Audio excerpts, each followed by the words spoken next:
సాధారణంగా మనం 0.1% మాత్రమే మన బుర్రని వినియోగిస్తున్నాం. ఒక 2% వినియోగిస్తే సైంటిస్ట్ కంటే గొప్పగా ఆలోచించగలం. అదే ఒక 10%ని వినియోగిస్తే ఈ ప్రపంచంలో అన్నింటినీ ఒకే చోట నుండి యాక్సెస్ చేయగలం. కూర్చున్న చోటి నుండే ఇంకొకరి మైండ్లోకి మన థాట్ని ఇన్సెట్ చేయగలం. మన మైండ్లో ఒక కమాండ్ని రిలీజ్ చేస్తే అది ఎదుటి వ్యక్తిని ఎలా కావాలనుకుంటే అలా టర్న్ చేస్తుంది. జస్ట్ మీ చేతి స్పర్శతో ఒక రోగాన్ని నయం చేయవచ్చు. మీ కంటి చూపుతో ఒక యుద్ధాన్ని ఆపవచ్చు. ఒక విధ్వంసాన్ని సృష్టించవచ్చు. ఫోన్ లేకుండానే ఇంకో వ్యక్తి చెవిలో మీ మాట వినిపించేలా చేయవచ్చు. ఒక్క ధ్యానం వల్ల మన దేహాన్ని ఒక టూల్గా మార్చవచ్చు. ఎలాంటి ఎమోషన్ అయినా సరే కంట్రోల్ చేయవచ్చు. ఎదుటి వ్యక్తిని హిప్నటైజ్ చేయవచ్చు. ఇది మంచి, ఇది చెడు అని మీకెవ్వరూ చెప్పనవసరం లేదు. మీకు అది ఆటోమేటిక్గా అర్థమవుతుంది. బహుశా మంత్రం జపం కంటే ధ్యానం గొప్పది. ఏమీ లేని మరియు రాని వాడిని కూడా ఉన్నత స్థానంలో నిలబెట్టే సాధనం ఈ ధ్యానం. ధ్యానంలో పొందే శక్తి ప్యూరెస్ట్ ఫామ్లో ఉంటుంది. మీ మాట మంత్రమవుతుంది. మీ సంకల్పం నిజం చేస్తుంది. పొరగేడుతూ సాధించలేనిది ఒక్క దగ్గర కూర్చొని సాధించండి.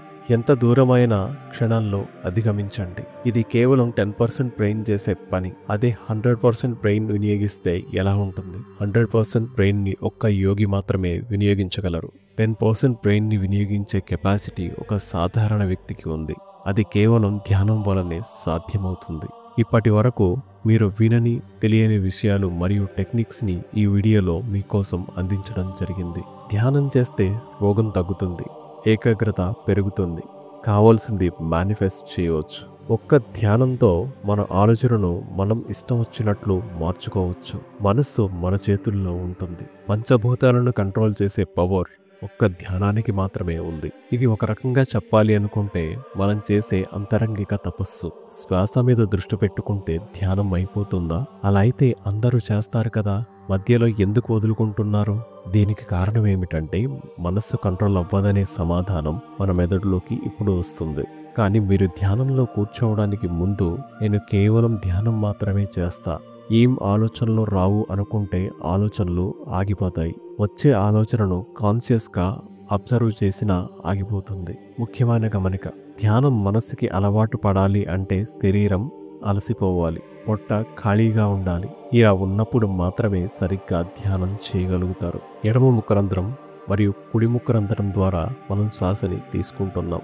ఎడమ ముఖరంధ్రం కుడి ముఖరంధ్రం కంటే ఎక్కువ యాక్టివ్గా ఉంటే మీకు ధ్యానం కుదరదు. కుడి ముఖరంధ్రం మరియు ఎడమ ముఖరంధ్రాల ద్వారా శ్వాస ఒకేలాగా ఫ్లో అయినప్పుడు ధ్యానం కుదురుతుంది. లేదా కుడి ముక్కు శ్వాస ఎడమ ముక్కు కంటే ఎక్కువగా ఉన్నప్పుడు ధ్యానం కుదురుతుంది. సాధారణంగా ఈ కుడి మరియు ఎడమ ముక్కులను ఇడా పింగళ నాడులు అంటారు. స్పిరిచువల్గా చెప్పాలి అంటే శివపార్వతి, సూర్యచంద్రులు అంటారు. ఇందులో ఒక నాడి చల్లదనాన్ని ఇస్తుంది, ఇంకోటి శరీరంలో వేడిని పుట్టిస్తుంది. ఈ రెండు సమానంగా పనిచేసినప్పుడు శరీరం, మనస్సు సమస్థితిలో ఉంటాయి. ఈ సమస్థితిలో ఉన్నప్పుడు పంచభూతాల మీద మీకు అధికారం వస్తుంది. అనంతమైన శక్తి శరీరంలో పెరుగుతుంది. ఇది నిత్య సాధనం అయినప్పుడు ధ్యానం సమాధిగా మారుతుంది. అప్పుడు మీరు భగవంతుడి స్వరూపం అని తెలుసుకుంటారు. ధ్యానంలో మీరు ఎటువంటి కోరికనైనా మేనిఫెస్ట్ చేయవచ్చు. మీకు కావాల్సింది పొందవచ్చు. విశ్వశక్తి మీకు సహకరించడం మొదలు పెడుతుంది. ధ్యానం అనేది యోగం. యోగం అంటే కలయిక. అది బుద్ధిని, మనస్సును కలిపి ఉంచే ప్రక్రియ. మీరు ధ్యానంలో ఒక అడుగు ముందుకు వేయాలి అనుకుంటే బ్రహ్మముహూర్తం లేదా సాయంత్ర సంధ్యా సమయాలు ఉత్తమమైనవి. ఈ సమయాల్లో మీ రెండు ముక్కురంధ్రాలు సమానంగా పనిచేస్తాయి. ఈ సమయాల్లో సుషుమ్న నాడి యాక్టివేట్ అవుతుంది. మీలో ఈ ప్రపంచాన్ని నడిపించే ఒక శక్తి నిద్రాణ స్థితిలో ఉంది. దాన్ని మేల్కొనేటట్టు చేసి పైకి లాగాలి అనుకుంటే సుషుమ్న నాడి ద్వారానే అది మీ శరీరంలో ప్రయాణం చేస్తుంది. బుద్ధి సమస్థితిలో ఉన్నప్పుడు మాత్రమే ఆ శక్తి మీలో మేల్కొంటుంది. దానిని మీరు ఇష్టం వచ్చినట్లు మేల్కొల్పే ప్రయత్నం చేస్తే జరిగే విధ్వంసం మీరు ఆపలేరు. ధ్యానం ద్వారా మెల్లగా మీకు ఒక్కొక్కటి అర్థమవ్వడం మొదలు పెడతాయి. ప్రకృతిలో ప్రతి దానితో మీరు మానసికంగా కమ్యూనికేట్ అవుతారు. కొంతకాలం గడిచాక ఈ ప్రపంచంలో ప్రతి జీవి భాష మరియు భావం మీకు అర్థమవుతుంది. మీరు స్పష్టంగా శక్తిని ఫీల్ అవుతారు. మీరు శక్తిని ఇవ్వగలరు మరియు తీసుకోగలరు కూడా. ఈ శక్తి ద్వారా మీరు మంచి ప్రయోజనాలను పొందుతారు. మంచి నిద్ర వస్తుంది. శరీరంలో ధాతుశక్తి పెరుగుతుంది. శరీరం కాంతివంతంగా మారుతుంది. చెడు ఆలోచనలు పోతాయి.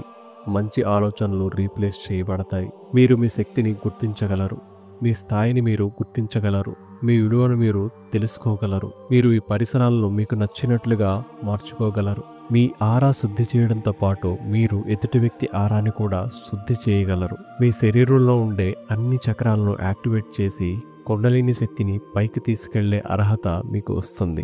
ఒక్కసారి ఆ శక్తిని మీ శరీరంలో చలనం చేయించడం కానీ మీకు తెలిస్తే మీరు ఎటువంటి అద్భుతాన్నైనా చేయవచ్చు. మీరే దేవుడనే విషయం మీకు అర్థమవుతుంది. మనం ఈ జన్మలోని ధ్యానం ద్వారా అంతటి మహాసిద్ధిని శక్తిని పొందే అవకాశం ఉంది. మీకు ఇంకో విషయం తెలుసా?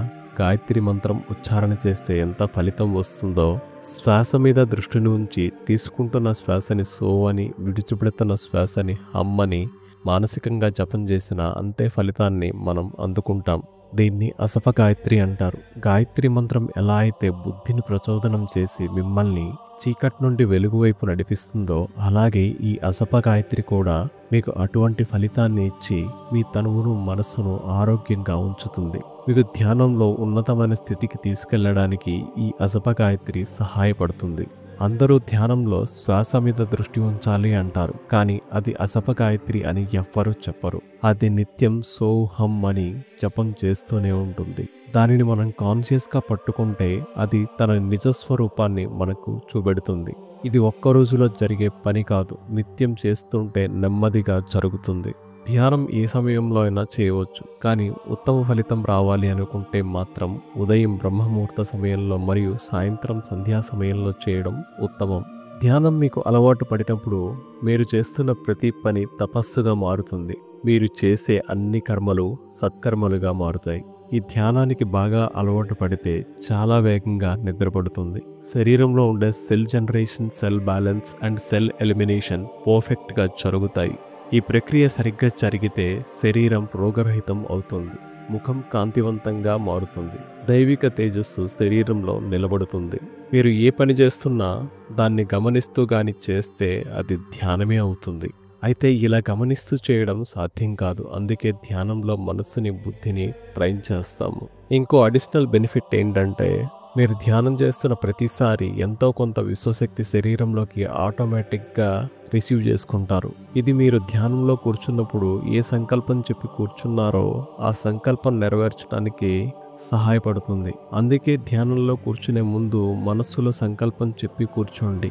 ఒకటే సంకల్పం రోజు చెబుతూ ధ్యానంలో కూర్చుంటే మీరు అనుకున్నది జరుగుతుంది. మీ ఆలోచనకు శక్తి వస్తుంది. లౌకికంగా ఎంత కష్టపడినా రాని దాన్ని మనం ధ్యానం ద్వారా సాధించవచ్చు. ఈ ధ్యానంలో శ్వాస మీద దృష్టి పెట్టి కూర్చోవడం ఎంత గొప్పగా ఉంటుందంటే, ఒకరి కర్మను మీరు తీసుకోవచ్చు, అలాగే మీ కర్మను ఇంకొకరికి మానసికంగా ట్రాన్స్ఫర్ చేయొచ్చు కూడా. అయితే ఏ చెడు సంకల్పం చెప్పకూడదు. ఒక సంకల్పం చెప్పి ధ్యానంలో కూర్చున్నాము అంటే అది మీకు మంచి చేయాలి, అలాగే ఈ ప్రకృతికి ఏ విధంగా చెడు చేసేది అయి ఉండకూడదు. ఇలా చేసినప్పుడు ఖచ్చితంగా మీరు కోరుకున్నది మీకు దక్కుతుంది. ధ్యానంలో పట్టు సాధించిన వాడు ఏ విద్యలో అయినా అద్భుతాలను చేయగలడు, ఏ సంకల్పాన్ని అయినా సరే నెరవేర్చగలడు. ధ్యానానికి అంత శక్తి ఉంది. మనలో దాగి ఉన్న శక్తిని ఒక్క ధ్యానం మాత్రమే బయటకు తీయగలదు. ధ్యానంలో మంత్ర సాధన చేయగలం. మంత్రం జపిస్తే ఆ మంత్రశక్తిని మనం తొందరగా పొందవచ్చు. శరీరంలో శక్తి వృధా కాకుండా ఉంటుంది. అందరికంటే డిఫరెంట్గా మీరుంటారు. మీకు అవసరమైనది మాత్రమే మీరు చేస్తారు. మీరు కోరుకునేది మీకు దక్కుతుంది. ఈ ధ్యానంలో ఇంకా ముందుకు వెళ్ళినప్పుడు మీరు కాన్షియస్గా సమాధిలోకి వెళతారు. ఇదే అన్నింటికంటే ఉత్తమమైన స్థితి. ప్రతి మానవుడి అంతిమ లక్ష్యం కూడా. ఒక్కసారి మీరు సమాధిని పొందగలిగితే మీలో ఉన్న స్త్రీ మరియు పురుష శక్తి రెండూ ఏకం చేయబడతాయి. భగవంతుడు మీరు వేరు కాదు, నేనే భగవంతుడిని అనే విషయం మీకు అర్థమవుతుంది. అణువు నుండి అనంతం వరకు దేనినైనా ఎక్స్ప్లోర్ చేసే శక్తి ఒక్క ధ్యానానికి మాత్రమే ఉంది. సర్వే జనా సుఖినో భవంతు.